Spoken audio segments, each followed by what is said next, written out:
Hello everyone. Today we are going to learn how to fix a JBL PartyBox 310 that is not turning on. First, check the charging indicator light. When the speaker is charging, the light should turn on. If the light does not come on, the charging port might be damaged or the battery could be very low.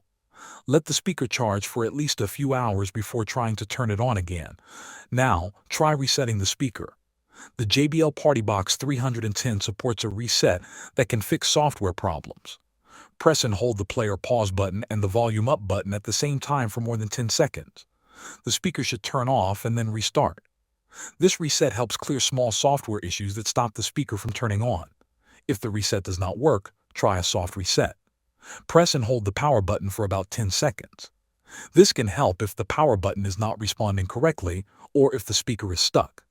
Another possible issue is the internal battery. Over time, batteries wear out and stop holding power. If the speaker only works when plugged in or does not work at all, the battery may need replacement. If the speaker is under warranty, contact JBL support instead of opening it yourself. If none of these steps work, the problem may be related to internal hardware or software damage. Thanks for watching.